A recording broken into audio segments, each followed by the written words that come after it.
আসসালামু আলাইকুম ওয়া রাহমাতুল্লাহি ওয়া বারাকাতুহু। সকলে কেমন আছেন? আশা করি সকলে সুস্থ এবং ভালো আছেন। আমি আপনাদের দোয়ার বদৌলতে সুস্থ এবং ভালো আছি।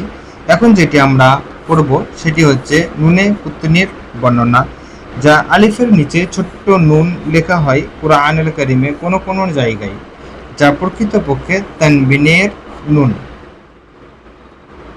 এখন আমরা এর রিডিং পড়ব।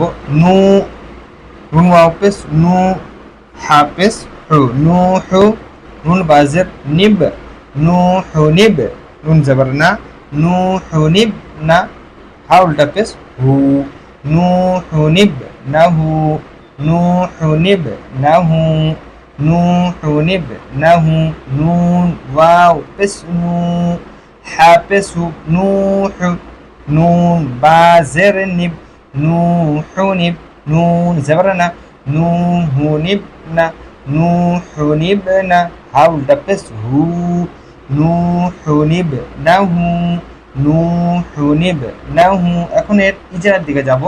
নুন হবে কি ওয়াও মাদ্দা, ওয়াও সাকিনের পূর্বে পেশ হলে ওয়াও মাদ্দা হবে। ওয়াও মাদ্দাকে একালি পরিমাণ টান দিয়ে পড়তে হবে। হা মুতাহারিক হবে। মুতাহারিক লক্ষ্য করে তাড়াতাড়ি পড়া, মোটে নটানা, মারুফ পড়া, মজুল আওয়াজ থেকে বাঁচা, পেশের আওয়াজ সামনের দিকে যায় আর ঠোঁট দুটি গোল হয়। নুনে কুতুনি আলিফের নিচে ছোট্ট নুন হয়, কোরআনে কারিমে কিছু কিছু জায়গায় লেখা হয়, যা প্রকৃতপক্ষে তানবিনের নুন।